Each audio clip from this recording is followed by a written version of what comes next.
तर hello friends, आता आज आपण आलो नाशिकला. गाडी पार्क केली आणि बघू शकता तुम्ही समोरच पेरूची वाडी आहे. चला तर मग आपण जाऊया आता समोर रोड पार्क करून पेरूच्या वाडीमध्ये. आणि आतमध्ये गेल्यावर कळलं की ॲडव्हान्स बुकिंग पण आहे आणि पहिले बुक करायला लागतं. पण मी बघितलं तेवढी गर्दी नव्हती. तर स्टेप्स उतरून झाल्यानंतर माझं लक्ष समोर गेलं. तुळशी वृंदावन होतं आणि राईट साईडने त्यांची एंट्री होती. बाकीच्या सर्व ठिकाणी पेरूची भरपूर झाडं होती. तर आम्ही आलो पेरूच्या वाडीत. बघितलं छान हिरवागार निसर्ग त्या लोकांनी आतमध्ये क्रिएट केलेला आहे. तर म्हटलं आता कोणाला ऑर्डर करायची आहे म्हणून बघत होतो काउंटर कुठे आहे. तर एका साईडला बघितलं तर हां, इथे आपल्याला समजलं की इथे आपल्याला ऑर्डर करायची. तर हातात मेनू कार्ड आलं आणि म्हटलं बघूया आता मेनू कार्डवर ऑर्डर देऊया.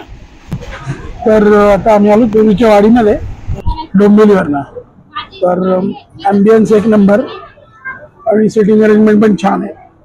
तर आपण मिसळची ऑर्डर देऊया कारण खास मिसळ खायला चाललो. तर मिसळची कॉस्ट आहे 120 रुपये. तर मिसळ मागून बघूया.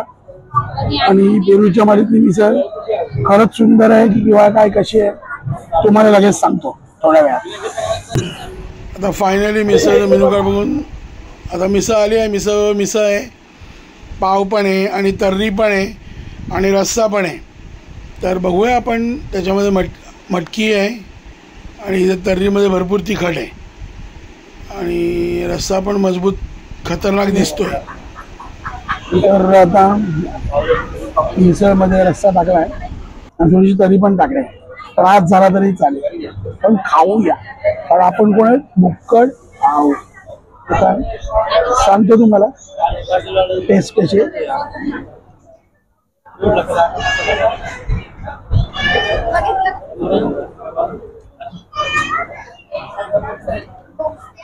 चांगली टेस्ट. म्हणजे मग त्या मिसळला कुठली लेवल द्याल तुम्ही, कोणता क्लास द्याल? अप्पर क्लास, वरची श्रेणी देऊया.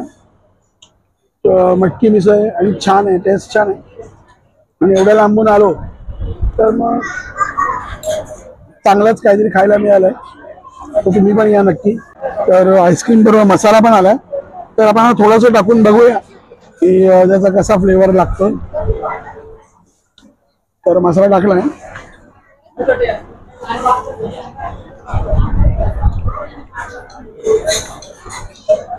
गोड तर फ्लेवर आहेच पण मसाल्याचा जो तिखट फ्लेवर आहे ना तो पण छान लागतो. त्यामुळे मसाला टाकून बघा तुम्ही आणि तुम्हाला नक्की आवडेल.